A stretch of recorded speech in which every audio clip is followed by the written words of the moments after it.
828 meter. Ini adalah rekor ketinggian gedung pencakar langit Burj Khalifa, 150 lantai di Dubai di Uni Emirat Arab, konstruksi tertinggi yang pernah dibangun, gedung tertinggi di dunia.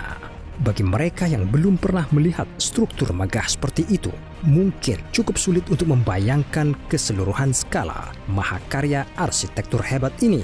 Namun ternyata kita bisa mendirikan bangunan tinggi ini. Coba sekarang bayangkan sebuah bangunan yang jendelanya terbuka keluar angkasa, mungkin di mana bulan hampir tampak lebih dekat daripada pusat perbelanjaan yang terletak di sebelahnya. Mungkin kita bisa melangkah lebih jauh. Coba bayangkan gedung pencakar langit dengan 1 miliar lantai. Bagaimana seseorang bisa benar-benar membawa ide gila ini ke dunia nyata? Akan saya beritahu Anda nanti. Sementara itu, saya ingin memperkenalkan kepada Anda pada struktur raksasa lainnya yang dalam waktu dekat mungkin akan memecahkan rekor. Burj Khalifa. Ini adalah piramida Megacity Shimizu, sebuah proyek setinggi 240 lantai yang sedang aktif dikembangkan oleh arsitek Jepang. Dalam desainnya, ini agak menyerupai markas futuristik Tyrrell Corporation dari film sci-fi kultus yang sangat digemari, Blade Runner. Ukuran strukturnya akan 14 kali lebih besar dari piramida di Cheops. Ini akan terdiri dari 204 konstruksi piramida yang lebih kecil, yang masing-masing memiliki luas yang sama dengan Hotel Luxor yang besar di Las Vegas. Meskipun jumlah lantainya lebih banyak, piramida Shimizu akan lebih sedikit rendah dari Burj Khalifa, hanya 730 meter. Tapi itu mengimbangi ini dengan ukurannya yang mengesankan secara umum dan kemampuannya untuk menampung lebih dari 1 juta orang yang mencengangkan. Sekarang proyek ini mungkin tampak agak ambisius, tetapi para arsitek sudah memimpikan konstruksi super yang lebih besar lagi. Anda mungkin bertanya, apakah mungkin bagi siapapun untuk membuat gedung super dengan 1 miliar lantai? Tentu saja, tidak ada yang menghalangi Anda untuk meletakkan batu bata tanpa henti di atas batu bata atau memasang satu bagian di atas yang lain, dan seterusnya. Tetapi, semakin tinggi sebuah bangunan didirikan, semakin kuat sakit kepala dirasakan para pembangunnya. Kekuatan struktur mendorong ke bawah dengan tekanan yang semakin besar pada bangunan itu sendiri, semakin tinggi dan karenanya semakin berat. Artinya, jika Anda tidak membuat semacam fondasi yang sangat serius, bagian atas akan menjadi terlalu berat untuk menopang bagian bawah dan seluruh struktur akan runtuh rata dengan tanah. Menurut perhitungan salah satu pendiri Burj Khalifa, William Baker, gedung pencakar langit dengan ketinggian 8.849 meter, sedikit di atas 10 kali tinggi Burj Khalifa, perlu dibangun di atas dasar kira-kira 4,1 ribu kilometer persegi. Ketinggian ini dipilih karena 1 meter lebih tinggi dari puncak gunung tertinggi di atas permukaan laut di planet ini, yaitu Mount Everest. Area di dasar untuk struktur seperti itu harus kira-kira sama dengan luas Polinesia. Namun, jauh lebih sulit untuk mempersiapkan situs semacam itu untuk pondasi yang lebih besar. Ini karena pondasi Banyones yang begitu besar akan dibangun. Area yang tertutup kemungkinan besar akan terlihat dan dilintasi oleh saluran air, dan bahkan mungkin memiliki gunung atau lembah. Jika pondasi gaya normal ini dipendekkan sedikit saja, bangunan yang dibangun di atasnya akan terlihat seperti rumah kartu. Tetapi William Baker mengusulkan kemungkinan lain, membangun gedung pencakar langit di sekitar inti pusat yang lebih kecil namun tetap kuat, yang kemudian dapat menopang banyak kolom yang pada gilirannya menopang bangunan tersebut. Dengan cara ini, pondasi dapat dipersempit secara signifikan jika seseorang membangun sebuah bangunan dengan menggunakan metode dasaran ini, dan jika seseorang masih menggunakan dasar seluas 4.000 km persegi menurut metode Baker, secara hipotetis bangunan itu dapat mencapai ketinggian 59.000 meter yang mencengangkan, atau sekitar 6/2/3 kali lebih tinggi dari Mount Everest. Itu kira-kira 10.000 lantai. Bahkan dengan pondasi yang sangat kuat, untuk membangun gedung pencakar langit seperti itu tidak akan mudah dengan cara, kondisi, atau bentuk apapun. Pada ketinggian itu, angin topan dahsyat sering terjadi dan mengganggu. Angin-angin ini akan berhembus ke sisi struktur dan menciptakan turbulensi yang kuat dan mungkin mematikan. Gedung bisa bolak-balik bergoyang selama badai. Akibatnya, strukturnya agak berbahaya untuk ditinggali. Bahkan, seluruh gedung berpotensi meledak. Untuk menghindari masalah seperti itu, diusulkan agar gedung pencakar langit dibangun dengan cara yang lebih ramping, sehingga tidak terlalu hancur diterpa angin puyuh, angin topan, dan angin puting beliung.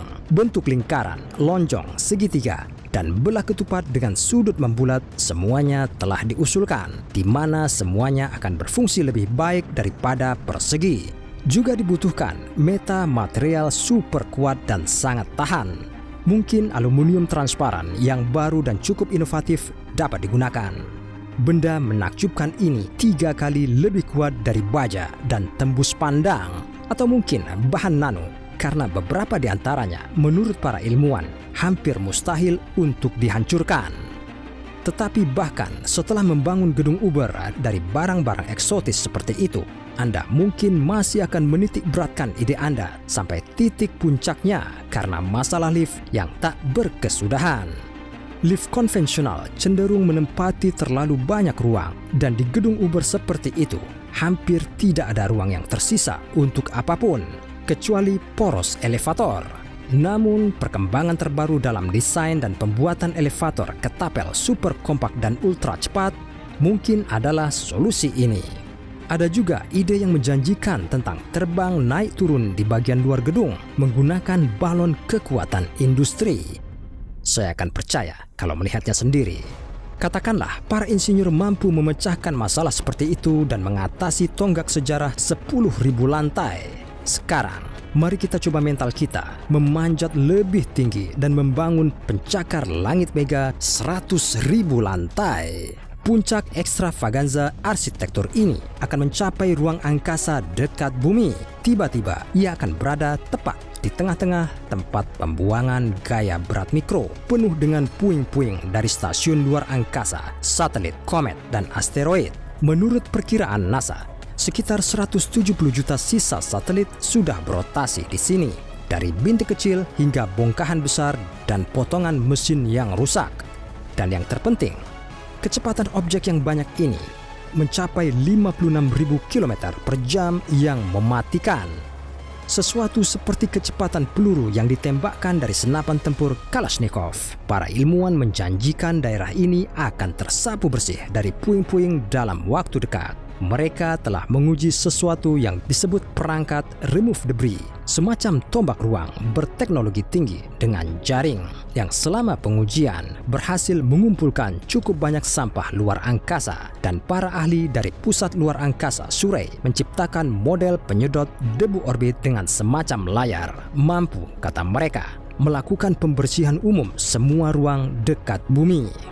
Jadi, secara teoritis, bagaimanapun, kita akan dapat terus membangun gedung pencakar langit ultra super duper kita tanpa takut bahwa sebongkah satelit atau sisa roket yang bandel akan menghancurkan semuanya dalam sekejap. Jadi, jika kita menempatkan 100 pencakar langit mega, masing-masing dengan ketinggian 100.000 lantai di atas satu sama lain, maka kita mendapatkan gedung mega-mega dengan 10 juta lantai. Dan kemudian, jika kita membangun 100 gedung mega-mega lainnya di atas satu sama lain, maka akhirnya kita akan memiliki gedung pencakar langit dengan total 1 miliar lantai. Sayangnya, menurut perhitungan para spesialis, hampir tidak ada cukup bahan dan energi di seluruh dunia untuk membuat bahkan setengah dari konstruksi pencakar langit giga semacam itu. Untuk ini, kita membutuhkan sumber daya benda langit lainnya. Dilihat dari pesatnya perkembangan ilmu pengetahuan dan teknologi, menurut beberapa perkiraan, ini akan dapat dilakukan di abad-abad mendatang. Pada saat itu, akhirnya adalah mungkin untuk mengkapsulkan bintang, sekumpulan satelit pengumpul energi, di mana kita dapat mengkonsumsi energi sebanyak yang diinginkan hati kita. Bahan bangunan dapat dipinjam dari planet dan asteroid lain yang kaya sumber daya.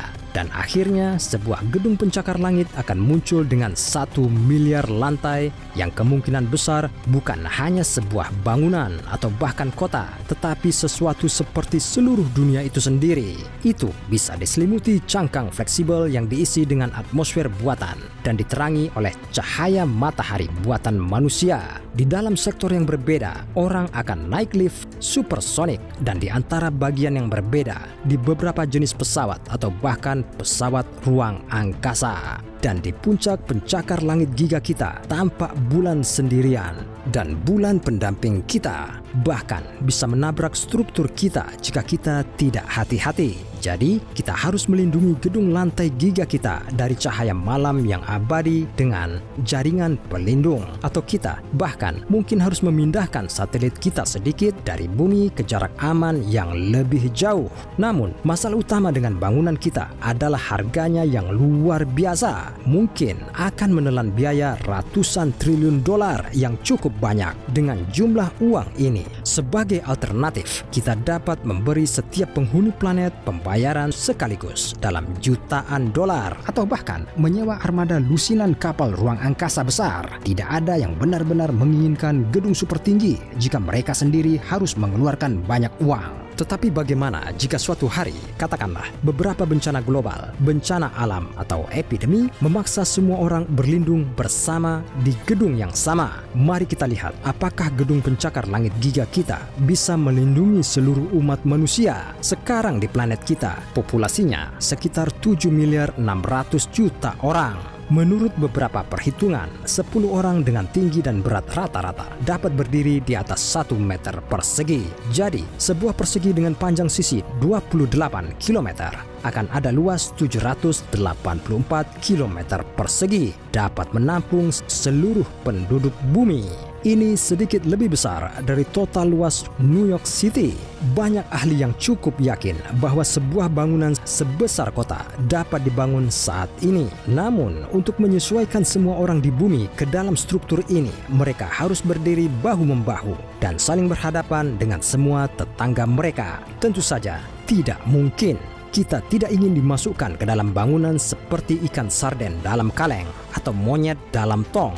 Rata-rata orang membutuhkan ruang minimal 30 meter persegi untuk hidup mendekati gaya hidup normal. Dan kita akan membutuhkan ruang untuk mengakomodasi komunikasi, fasilitas umum dan tambahan, dan lain-lain. Jika kita mempertimbangkan bahwa kira-kira 500 orang dapat ditampung dengan nyaman di satu lantai di gedung pencakar langit modern, maka sedikit lebih dari 15 juta ini akan dibutuhkan untuk semua penghuni bumi saat ini. Jadi, dengan 1 miliar lantai akan ada lebih dari cukup ruang untuk stadion, taman, danau dan kolam buatan, area rekreasi, dan semua ruang lain yang dapat Anda pikirkan. Pada waktunya, jika situasi seperti itu terjadi, kita bahkan akan memiliki cukup ruang bagi peradaban alien kecil untuk tinggal bersama kita jika perlu. Jika Anda ingin tahu lebih banyak tentang bangunan luar biasa dan konstruksi masa depan yang menakjubkan, jangan lewatkan satupun video kami. Sekarang gerakkan mouse-nya dan beri kami acungan jempol, dan pastikan untuk mengklik lonceng untuk mengaktifkan notifikasi tentang episode baru. Ada banyak hal yang lebih menarik, mengasyikkan, dan menyenangkan nanti segera hadir di channel Riddle di dekat Anda.